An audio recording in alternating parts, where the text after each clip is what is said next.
Salam, selamat pagi. Kita bertemu kembali dalam program Lentera Anugerah dalam program Klasis Medan 1. Saya sapa kita semuanya keluarga besar Klasis Medan 1 dari semua yang ada. Sebelum kita mendengarkan firman Tuhan, mari kita bersatu di dalam doa. Kita berdoa. Tuhan Yesus yang baik, terima kasih hari pagi yang kami dapati di dalam hidup ini. Untuk dapat kami terima itu semua karena anugerah.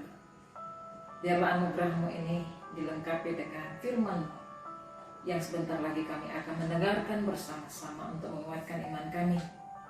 Berfirmanlah Engkau ya Tuhan, karena kami siap untuk diperlengkapi oleh kekuatan Tuhan untuk melalui hari ini. Di dalam nama Tuhan Yesus Kristus kami berdoa dan mengucap syukur kepada-Mu. Amin. Ibu bapak dan saudaraku yang terkasih, jemaat di dalam Klasis Medan 1. Firman Tuhan pada kesempatan ini kita ambil dari kitab Lukas pasal 13 ayat 24. Demikian dikatakan.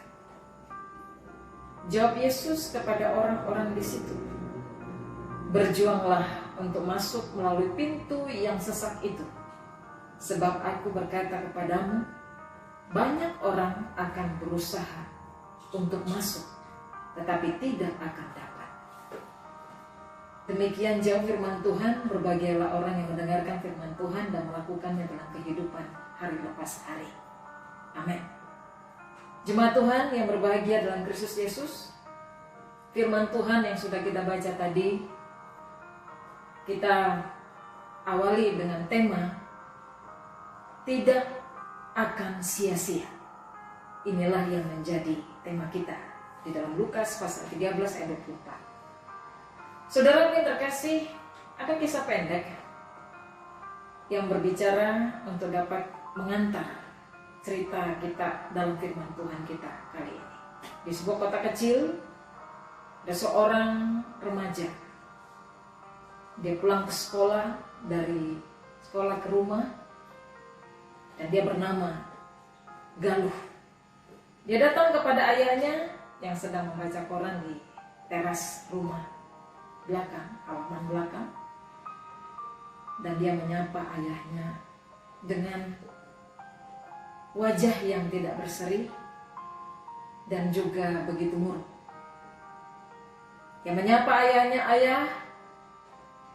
Dan lalu ayahnya menurunkan koran yang dibacanya dan melihat wajah anaknya yang tidak seperti biasanya.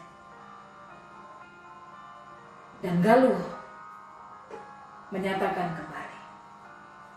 Dia menceritakan bagaimana keadaannya. Ayahnya sebelum dia mengungkapkan seluruhnya, ayahnya bercerita dan juga menyapanya. "Bagaimana keadaanmu? Bagaimana sekolahmu, anakku?" Dan Galuh menjelaskan dengan sebuah kekesalan yang ada dalam dirinya. Dia menceritakan bahwa dia begitu capek. Galuh capek, ayah. Galuh belajar mati-matian, tetapi teman Galuh yang tidak berjuang belajar dengan baik, tapi mereka mendapatkan nilai yang baik. Galuh juga merasa bahwa untuk membantu ibu di rumah, membersihkan rumah, itu juga tersita waktu Galuh. Sementara teman-temannya yang ada di sekolah, mereka memiliki pembantu yang begitu banyak untuk memperhatikan semua dan melayani semua kebutuhan hidup mereka. Dan kemudian ayah Galuh juga untuk mendapatkan atau membeli sesuatu itu harus menabung. Tetapi teman-teman Galuh, mereka menikmati begitu gampangnya untuk membeli sesuatu tanpa harus menabung seperti Galuh. Galuh melihat situasi ini begitu capek. Bahkan Galuh harus menjaga hati dan perasaan orang.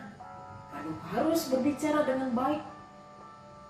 Tetapi mereka, teman-teman Galuh di sekolah, mereka melontarkan kata-kata yang begitu kasar sehingga membuat hati orang lain, bahkan Galuh sendiri, tersinggung dengan kata-kata kasar mereka.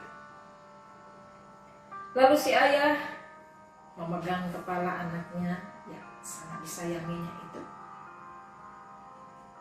Ayahnya begitu tahu perasaan anaknya. Dia berusaha untuk menenangkan anaknya ini, di mana dia ucapkan bahwa Galuh sebagai anak yang luar biasa. Kamu sudah berusaha penuh semaksimal mungkin untuk melakukan yang terbaik. Sudahlah, jangan kamu kesal lagi. Besok ayah akan membawa kamu ke sebuah tempat. Dan biarlah saat ini kamu dapat tenang untuk menghabiskan hari ini dengan rasa membuang kekesalanmu, karena besok ayah akan menjawabnya. Lalu Bapak Ibu dan saudara terkasih, keesokan harinya sang ayah ini mengajak Galuh pergi ke sebuah tempat. Dan ini cukup jauh dari rumah mereka. Di sana mereka berhenti sejenak di tempat itu, di mana di depan mereka ada semak belukar dan pepohonan yang begitu rindang. Lalu ayahnya berkata kepada Galuh lagi, kamu harus ikut nanti Galuh kepada ayah. Kemana ayah nanti jalan, kemana ayah nanti bergerak dan berjalan untuk bisa menjalani semua yang ada, kamu harus ikut saya. Tapi hati-hati, ikuti langkah ayah dengan baik-baik. Nah, tak lama kemudian saudaraku terkasih, ayah dan anak ini menyusuri jalan yang begitu banyak semak belukar di depan mereka. Mereka juga melintasi jalan yang berlubang di sana sini. Banyak pohon berduri, bahkan kalau tidak hati-hati bisa saja mereka tergores dan luka. Dan juga baju mereka bisa koyak. Dan ayah di situ tetap menelusurinya dengan sabar. Lalu si Galuh berkata, karena ini sudah tidak sabar lagi, apa sih maksud ayahnya ini untuk membawa dia berjalan sesulit ini? Lalu dia mengungkapkan ini kepada ayahnya. Ayah, kita kemana sih? Kok gak sampai-sampai? Lalu si ayah berkata kembali, Galuh, sabarlah kamu. Kamu harus tegar, sebentar lagi kita akan sampai ke tempat yang kita tuju. Dan seketika itu juga Bapak Ibu dan saudaraku terkasih, sampailah mereka ke sebuah telaga yang begitu menakjubkan. Airnya itu begitu jernih dan begitu segar. Di sekeliling mereka itu ada bunga-bunga yang begitu cantik dan banyak pohon yang rindang yang menyejukkan. Ada juga suara burung dan kupu-kupu beraneka warna, dan itu menambah keindahan. Si Galuh ini begitu terpana dengan suasana yang ada. Dia mengira tidak seperti ini indahnya. Dan di tempat yang mereka tuju adalah begitu sangat mempesona. Lalu ayahnya berkata kepada Galuh, anakku Galuh, tahukah kamu mengapa di sini begitu sepi? Padahal tempat ini begitu indah. Karena tidak banyak orang yang mau bersusah payah untuk menyelusuri jalanan yang begitu jelek dan penuh dengan tantangan tadi, sehingga mereka tidak bisa menikmati ada surga alam yang begitu eloknya dan menawan hati kalau mereka dapat menikmatinya. Saudaraku yang terkasih, kemudian si ayah tadi memberikan nasihat lagi kepada Galuh anaknya ini. Ayah tadi berkata, untuk menikmati sesuatu yang indah, kamu perlu perjuangan. Kamu perlu kesabaran. Sama seperti kehidupan ini, kamu harus sabar. Kamu harus tegar dalam bersikap baik. Sabar dalam kejujuran. Sabar dalam memperjuangkan kebenaran. Nilai dalam kehidupan yang baik. Tegarlah kamu Galuh dalam menghadapi segala kesulitan. Dan apapun masalah yang muncul, kamu harus bisa berhadapan dengan itu dengan menikmatinya dengan sabar. Lalu si Galuh berkata kembali, ayah, terus terang,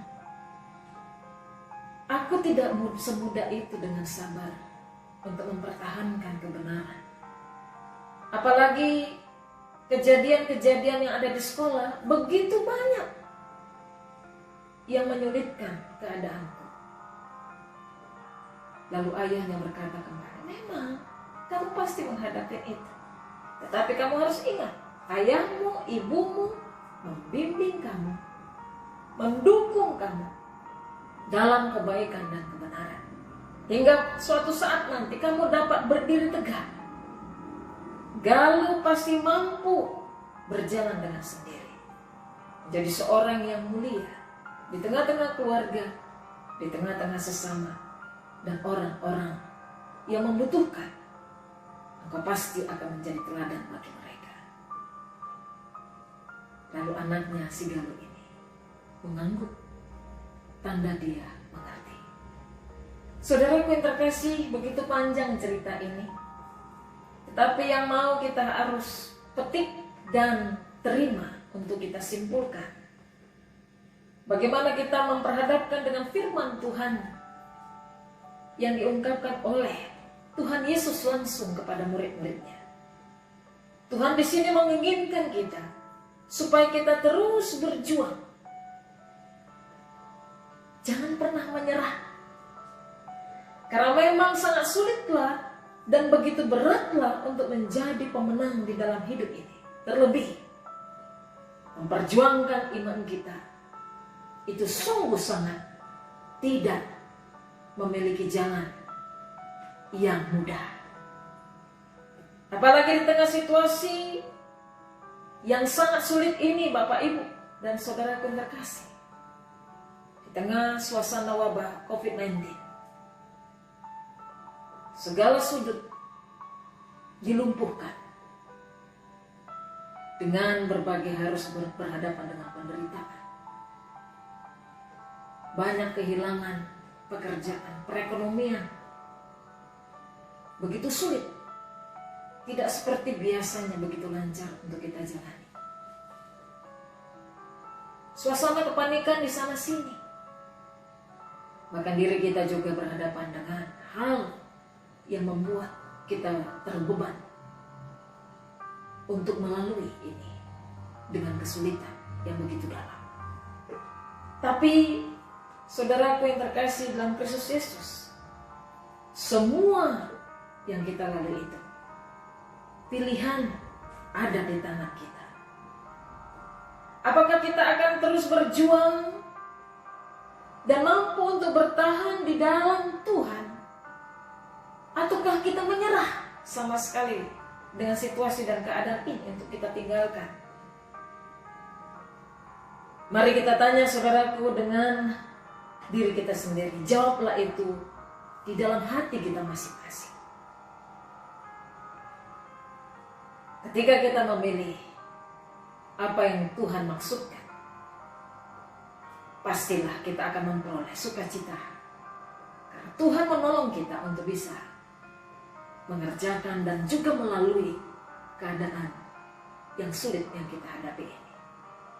Tapi kalau kita mau mundur, tak melupakan karya Tuhan, maka di situ kita akan semakin dalam untuk berhadapan kekalutan di mana-mana, dan semuanya tidak akan pernah ada jalan keluar. Mari kita memilih sebagaimana apa yang Tuhan kehendaki, dan Tuhan senantiasa membimbing dan memimpin hidup kita hari lepas hari. Tuhan memberkati. Amin. Mari kita bersatu dalam doa. Tuhan Yesus, kami bersyukur dengan firman. Kami mau memilih sebagaimana Tuhan kehendaki, walaupun itu dalam keadaan sulit. Tapi ketika kami berjuang dengan setia, bahkan mempertahankan iman kami untuk bersandar di dalam penyertaan Tuhan yang selalu menolong kami. Kami tidak takut bahaya, karena Engkau adalah memimpin hidup kami dengan penyertaan yang tidak berkesudahan untuk mengasihi kami. Tolonglah kami Tuhan, supaya kami dapat melalui hari ini dengan kekuatan dan penyertaan. Di dalam nama Tuhan Yesus kami berdoa, dan mau bersama-sama berdoa doa Bapa kami. Bapa kami yang di surga, dikuduskanlah nama-Mu, datanglah kerajaan. Jadilah kehendak-Mu di bumi seperti di surga. Berikanlah kami pada hari ini makanan kami yang secukupnya, dan ampunilah kami akan kesalahan kami, seperti kami juga mengampuni orang yang bersalah kepada kami. Dan jangan membawa kami ke dalam pencobaan, tetapi lepaskanlah kami daripada yang jahat, karena Engkau yang punya kerajaan dan kuasa dan kemuliaan sampai selama-lamanya. Amin. Terimalah berkat Tuhan, kasih karunia daripada Allah Bapa, dan kasih sayang Yesus Kristus di dalam persekutuan Roh Kudus, kiranya Allah memberkati kehidupan saudara-saudara semua saat ini sampai selama-lamanya. Amin. Selamat pagi. Shalom.